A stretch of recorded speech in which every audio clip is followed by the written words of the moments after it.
Hello, welcome to my channel. Magandang umaga po sa inyong lahat o magandang gabi o magandang araw na lamang po. Para kung umaga man sa inyo o gabi man o kung gabi man o umaga man sa inyo. Magandang araw po nitong June 4, 2026. Ah, Ibabalita ko po sa inyo o nabalitaan nyo na po ba para sa mga nagtitrading na katulad ko.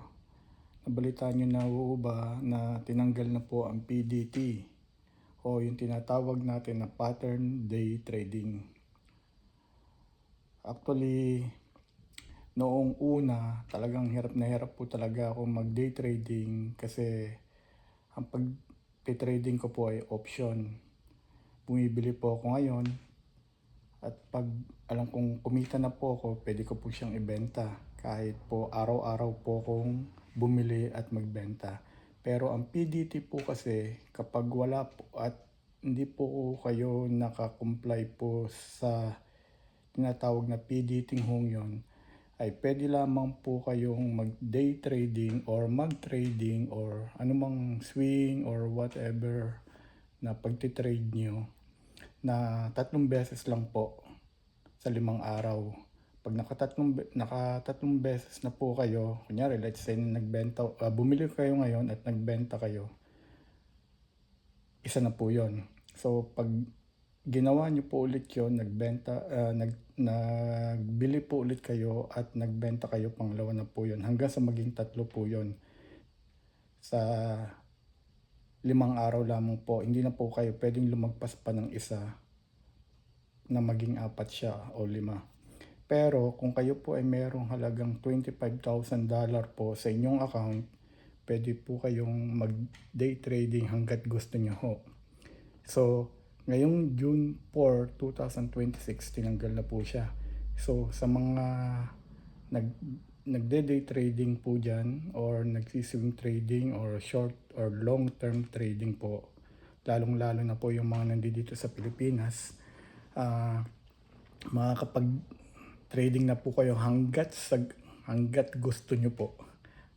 Hanggat gusto nyo bumili ng 10 stock po sa 10 araw at ibenta nyo rin po yung 10 stock na po yan, pwede na po kayong mag-trading, sky to the limit. Ika nga, kumbaga sa restaurant na pinakainan natin dyan sa Pilipinas is unlimited rice.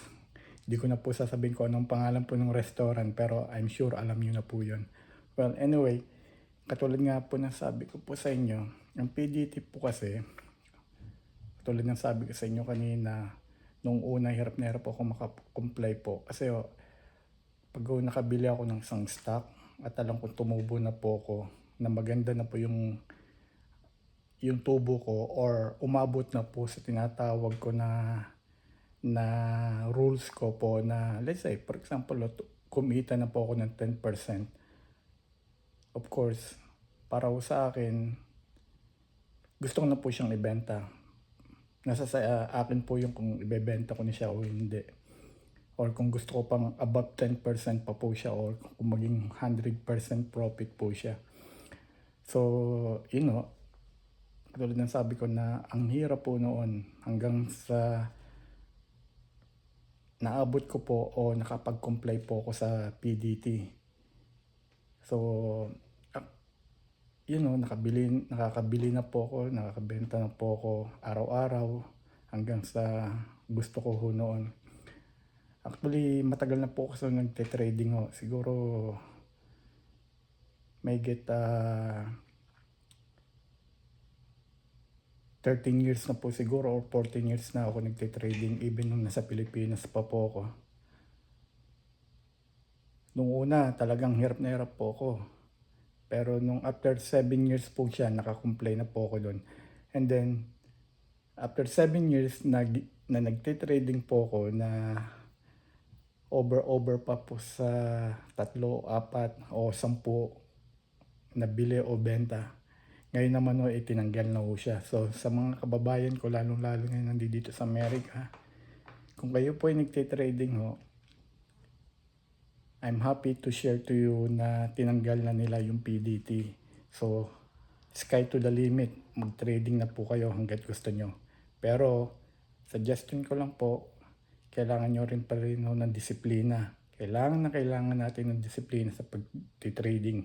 Hindi basta nakita lang ho natin, gusto kong bilhin to, nabalitaan ko to, or may nagsabi lang sa akin, bibili na ho tayo. Pero kailangan pa rin ho natin pag-aralan yung company profile po nila, company financial history po nila.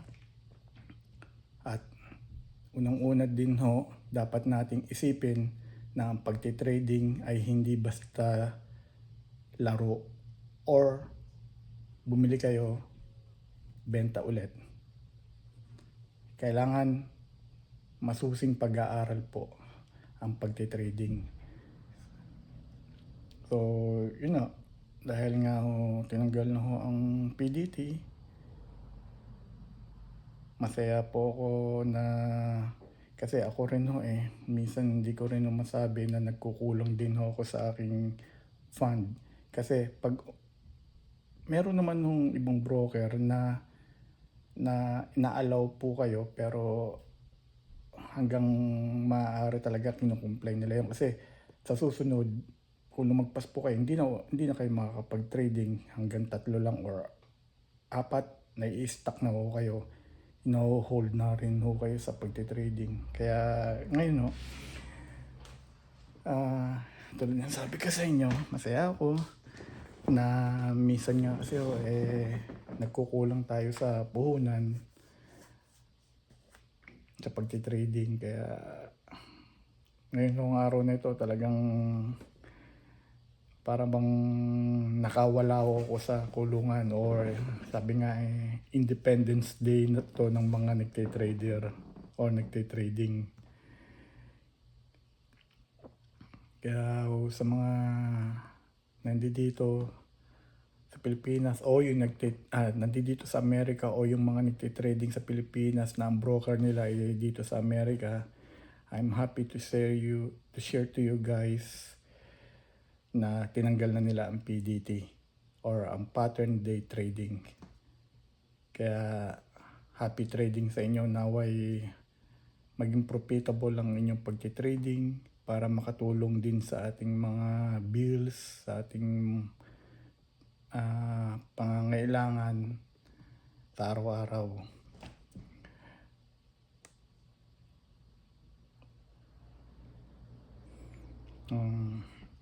Ano po ba mong pwede kong i-share sa inyo?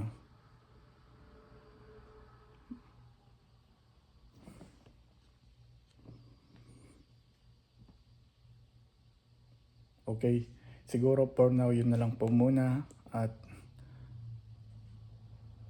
magandang araw po sa inyo. Naway magustuhan niyo po yung aking binalita sa inyo para sa mga nagtitrading sa inyo. At naway maging profitable or kumikita ang inyong pagtitrading. Salamat sa inyo at masayang pagtitrading.